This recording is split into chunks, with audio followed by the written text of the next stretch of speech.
If your film gets more than several dozen views, will probably do for me, and that's it. I'm probably cancelled now.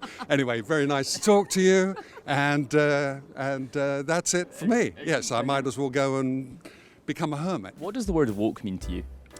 What is the word? Oh, this is one of these questions that people try to ask. And look, I think it's one of these things. It's like art. You know it when you see it. Or porn was the famous definition of that. Oh, that's right. Porn. You know it when you see it. I know it's art or porn or something. I mean, I guess you could say the two are the same, but yeah, you know it when you see it. Why are you conservative? I'm conservative because it makes sense. What don't you like about identity politics? The main issues for me is what is happening in schools with transgender ideology. That's perhaps the thing that's probably moved me more to become more interested in what people at this conference are saying.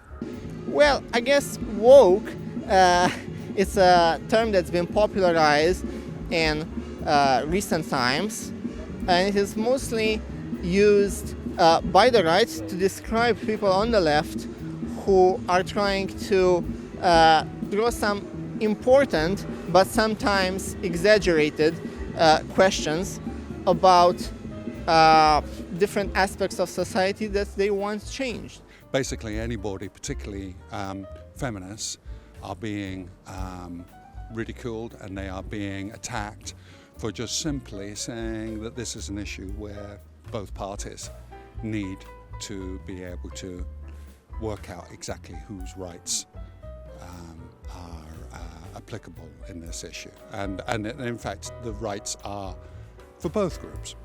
But I'm not seeing that argument happening on the transgender side. I think there's a danger to free speech in Britain at the moment. Yeah, definitely. In what sense? Well, there's the case of that comedian, that Scottish comedian that got... Did he get arrested because of the pug joke? Yeah. So that was like a shocking case. It was like, I think it was the first one, or one of the first ones that someone got arrested because of something they said, and it wasn't in incitation to violence. So that's a bit of a slippery slope. I think it's become a very polarized culture, and if you look at what's happened in America, we don't want that to happen here. We don't want to end up with a polarization where we can't have cross-party discussions. I mean, the Democrats and the Republicans have become so polarized. This is an attempt to bring people together, to bring peace in a way that I think we have. You know, people have all this non-platforming. If you go, I mean, I'm in Cambridge. You should hear the people that just can't.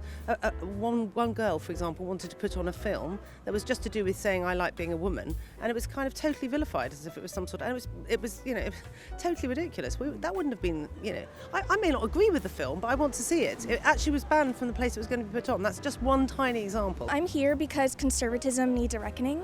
We need to figure out what's going on in the Western world, especially in the UK and the US. Being a great fan of Rod Liddell, I was thinking about the SDP, but the, have I got that right? Yes, not the SNP, the SDP, I have got that right. But with the SDP, it's such a small party that I feel that one could devote a lot of time to it without any political gains. So basically what I would like to see is the Tories leading a more dedicated campaign against what I consider to be the excesses of identity politics. Are family values important to you? They are, yes. What does that look like? I'm a Christian, and so I believe that family is instituted by God for our good. And so really strengthening traditional sexual mores is really important, I think, to bind all of society together. And that starts with the family and our local structures. In terms of sexual mores, do you mean in a sense of like the nuclear family, or do you mean in the sense of gender preference? All of the above, especially traditional ideas of marriage and traditional sexual ethics that follow along with that. I'd argue that the UK is quite a secular country and is trending towards that and will probably become more secular. Yes. Do you think it's possible to undo that? I think there needs to be more evangelism in this country.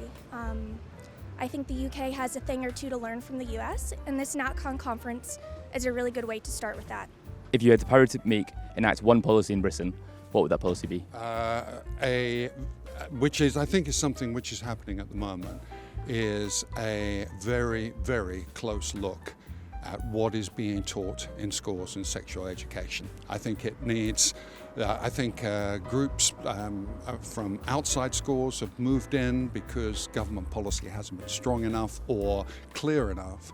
And I think what's happened is that groups like Stonewall have moved in to this empty space. And I think they've been pushing an agenda which I don't think in the long run does children much good.